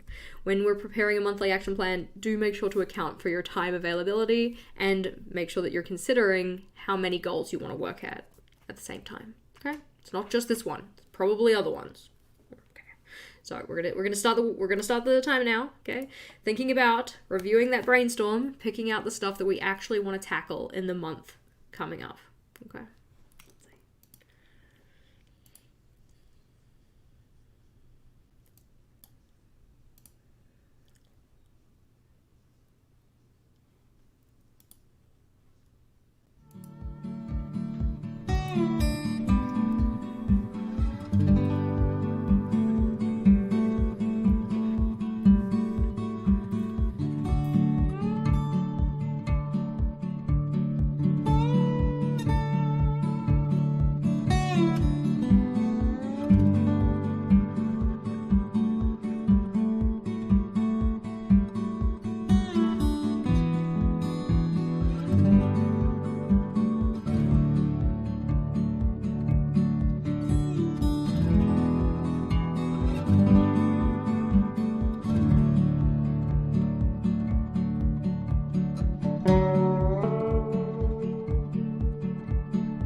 Coming back together. So, as said, that process might take you a little bit longer than the time that we have allotted in this workshop, but having those smaller action steps, the ones that need to come first, the ones that are habits that you want to start building, sectioned off so that you can just focus on those in the month ahead is a really good idea, okay? We don't want to overwhelm ourselves by trying to tackle all of the things at once or trying to tackle parts that realistically need to come later in the process. What you can do is, I'll just bring it up here. So my beautiful little map here is effectively like a timeline, and it works backwards. So I think about the end, what I actually want to accomplish, the steps that need to come before that, and the ones that realistically in the month I can get done, okay? So that could be something that you do as part of your process to try and pick out the ones that you actually want to work on. But it is very much just about sectioning off just the ones that are going to happen in the month ahead. And then come the end of October, we effectively do that little process again, thinking about, all right, for November, which ones now need to get done? Which ones for October did get accomplished, didn't get accomplished? Moving forward, which ones are we going to work on? Okay, so hopefully at this stage you do have the stuff required to start working on your goal in October, but like we talked about, you might have more goals that you want to work on, so it's just a question of going back, thinking about for that goal, what's the ideal outcome, what are the metrics of success, what kind of action steps do you want to take for them, and which ones do you want to work on in the month coming up. So just reiterating, going back over it again, that kind of stuff, right? So let's say action plan will be in a weekly as a movable tip-in. Yes, keeping your action plan handy or in a space that you are going to be very much easily able to go back and look at it and pick out the things that you want to work on in any given day or week or whatnot. That regular checking in process can be super, super helpful for making sure that they are front of mind, making sure that you're making choices regarding your actions that align with actually getting the goal done. Yeah? We set these intentions, we want to get this stuff done, we've planned out the stuff that we need to do it, we just need to actually make sure we do the thing, okay? So keeping those in a place that is handy, whether that's in your journal, in a space that is readily accessible, or it might be putting it up on your wall. That totally works as well. Somewhere front and center so that you can kind of keep those action steps in mind so that you can actually do it, right? Let's say my action plan will be in a daily tracker for weekdays. Love it, right? I keep a lot of mine on my habit trackers and stuff as well, the ones that I check in with in a daily basis, which is excellent. All right. Yeah, I'm glad that you liked it. I'm glad that this has been really helpful for you. That's awesome, right? That is the aim of the game for me. I aim to be of assistance, so I'm glad that it has been actually useful. All right, your monthly plan will be in Notion and in your journal. Love that, right? For some of us, keeping things in multiple places is going to help, especially if you have goals related to work versus goals related to like personal life. Having your work goals in your work space, whether that be like a digital workspace or a planner that you've got set aside for work or whatnot, that can be very useful too. Alrighty, so we've got our monthly action plan. Where do we go to next? Okay, so as said, you might want to set some additional goals, go back through and do those steps that we talked about for any other goals that you want to work on, and we want to make sure that we save the action plan somewhere safe. While the brainstorming book is great for being messy, it is not so great for actually making sure that I come back and check in with things. So these things that I've decided on are going to go on my action plan that I put in my journal in a space that I actually check in with, which is excellent. Okay? We want to be able to keep them front mind so that we can actually make sure that they get done, which is good. And another part that is very important, because I kind of probably already know given my thoughts on it in general, is reflection processes and reflecting on regular intervals to make sure that I'm keeping in mind what is or isn't working. You might want to do the same for yourself, whether that be on a weekly basis or if that's a bit too much, then maybe on a half month and monthly basis.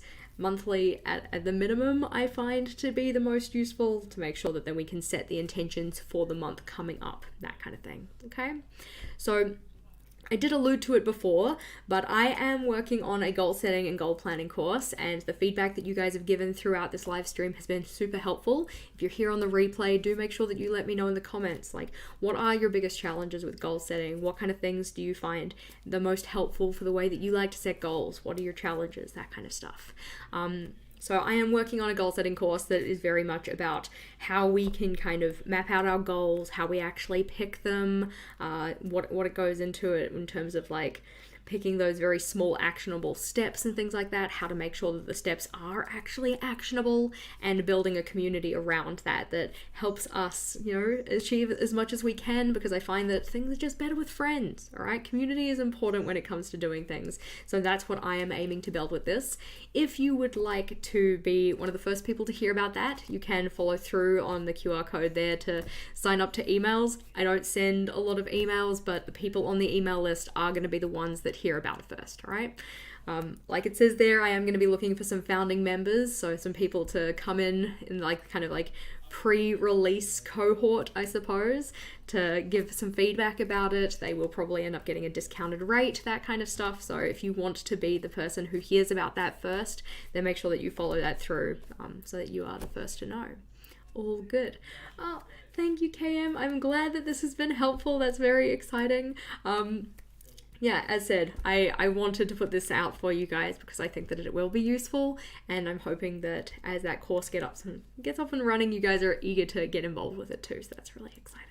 So we are now on to the Q&A section. I'll be here for a couple minutes, maybe 10 or so, if you guys have any questions that you want to ask about the process or about anything else that we've been working on, or about anything in general, provided that it's not too personal. Oh my gosh. But if you have any questions, you just let me know. So we can jump back out of the slides. Did you like my slides? I thought I did a really great job on them. Like, I haven't used Canva slides before, so it was kind of an exciting endeavor. Alrighty. Let's see. It's thanks to you that I'm even journaling, that I have a separate journal for long term. Oh, next 10-year goals. Excellent. Well, I'm glad. I'm glad that I have helped you get into journaling. That's really exciting. I mean, I know that I get a lot of benefits about it, so that's really awesome. Let's see, I'm glad I made it to this live stream. I was expecting the usual great live and instead got a full-blown interactive workshop. Yep, that's why I wanted to make it clear at the start. This is something where we're actually going to do some work together, so that's really cool. Let's see, I'm glad that we liked the slides. Yep, thanks for this, Jess. Excellent. I'm glad that you guys got a lot of use out of it. That's awesome. And then the timer counting down. Yeah, I was like, we need to figure out a way to actually have time set aside for people to work on things, but also not make it so that I have to be the one relied on to keep time, because I am not a good timekeeper. Nah, awesome. Yeah, it's very much being in school with PowerPoint again. It was exactly the same way for me. I'm like making the slides up over the last couple of days, just being like, oh my gosh, I feel like a real teacher again. Let's see. Oh, we found this helpful. Yay! And that you set low bar and high bar. That's awesome. I find the low bar, high bar just like really, really helpful personally. So I'm glad that you have also kind of coined onto that, and hopefully you find a lot of use out of it too. Let's say avoiding your goals journal, but you actually got into it. Yes! Actually doing the work in the session. That's why I like the workshop style. I find that, information download and stuff can be very helpful, but actually getting time to do the work and do the work together is really good. So I'm glad that you got use out of that too. Nice. Alrighty, a question. Yeah. Alrighty, so as you've learned more about goals and prep for your course, what's the best tip or most surprising thing you learned? I think that one of the things that I've found the most impactful for me is the use of timers, and that's kind of why we use them together today. In particular, like short time timers, like 5-minute timers are usually my kind of comfortable space, because 5 minutes feels like enough time to get something done that's meaningful, but it's small enough that it doesn't feel like a hugely overwhelming thing for me. So for instance, one of the things that I struggle with is keeping my office clean. You may know this from how often I have a bitch and a moan about it. But if I set myself a 5-minute timer and say like, cool, like you just have to do it for 5 minutes, I often find that it's just that starting part that really is the part that I'm kind of struggling with, holding myself back from. So just getting into it, kind of convincing myself that like you only need to do it for 5 minutes, oftentimes leads to me just getting the thing done, which usually takes more like 15, maybe 20. So that's one of the things that's like, it's such a small thing that has such a big impact. So I'm like, very glad. Enough information to help, but so much it became overwhelming. I am apologizing in advance for any overwhelm that people are feeling, or, if you go back and reiterate on the process and you find it overwhelming, I know that it's a lot. This is the type of thing that I probably would not do all at once in my actual process. I just wanted to give you a complete enough picture for how it actually works. I would usually spend a couple of days working on this. I would do maybe an hour or so session on one day just looking at the looking back stage. And then the next day I'd come back and say like, okay, now as I've got some insights from that, what can I do in terms of actually setting the goals up? And I wanted you guys to have a complete picture for this, so that's fair. Alrighty, let's see. Alrighty, can you pop a link in for the QR code? Yes, the link is in the description box already. I think it is the first entry in the related videos and links section, so it should already be in the description box. If you do not have a QR code ready, you can just jump on over to that one. So all good. Let's see, do we have questions? Alrighty. Is it easier for you to do your own reset or with Vogel? I find it easier to do it by myself, only because if you're trying to do it with somebody else who doesn't necessarily have the same process as you, it's a little bit trickier.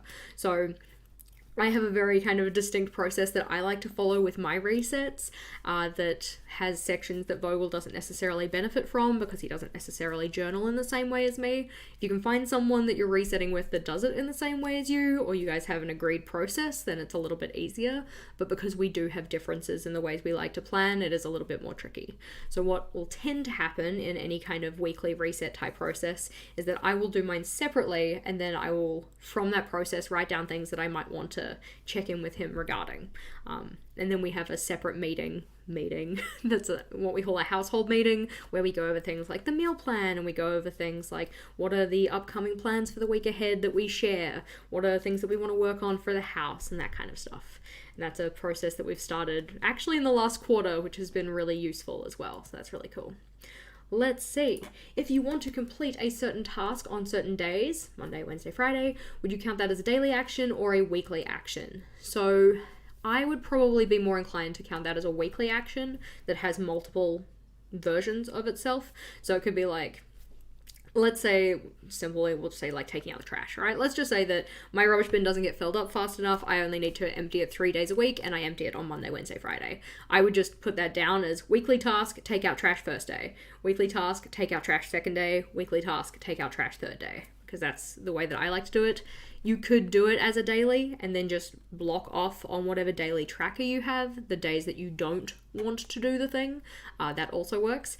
As a slight spoiler, in October, I'm pretty sure we have a video coming up that's how to track non-daily but also not weekly habits. So, watch out for that one. Let's see, a question. Could you take us through the brain dump session in a live in future? It became a bit challenging to do and became overwhelmed. Yes, I can 100% do that. I will write that down because otherwise I will forget. Brain dump live. Excellent. Alrighty. Do you have any tips for habitual goals? I find that I never feel done because once I stop tracking them, I lose the habit. Yeah, 100%. I completely understand what you mean about that. Honestly, for those ones, I just don't stop tracking them. Every so often, I trick myself into thinking I can stop tracking them, and then I fall off with it, and I inevitably just bring it back into my tracker. But if you find that having it on your tracker actually helps you get the thing done, I do not see that as a failure at all, alright? It is totally okay if we need to keep those on our tracker to help us actually get them done, because really, it's the getting it done that is the thing that we want to happen, right?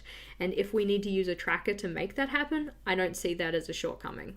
So, as an example, for me, I need to take a medication in the morning and in the evening every day. Right? And anytime that I trick myself into thinking it's actually a habit, because, I do it without thinking when I've got it on my tracker, I take it off my habit tracker, and then it doesn't actually happen, right? So I kind of resign myself to the fact that I have to have it on my tracker, and even if I don't check in with my tracker every day, I have to have it on my tracker, and it does actually end up getting done on a daily basis if I put it on there. If I take it off, it doesn't get done. So it's always on there. It's just the way that I make sure that it actually gets done. That's all right. Alrighty, let's see. Lots of questions. I love questions. Let's see. So, if you want to complete a certain task, there we go. We did that one, didn't we? Yes, fabulous. And alright, and we've got some people talking in amongst themselves about stuff, and I love when you guys give each other feedback. It's such an excellent way to do things. Yay for community, alright? So, hopefully you found this useful. Just go back and rewatch the sections if you want any of my rambling takeaways. Also for setting any additional goals that you have for yourself, because like we said, we like to work on multiple things at once because, variety is the spice of life and it's nice to have choice. I am going to finish my cola, tink, and I will see you next week if you're part of the team with a capital T, because we're going to have our team member exclusive live stream next week. Otherwise, I'll see you the week after for whatever we end up doing then. But hope you found it helpful. Have a fabulous rest of your day, and I will see you next time. Bye for now.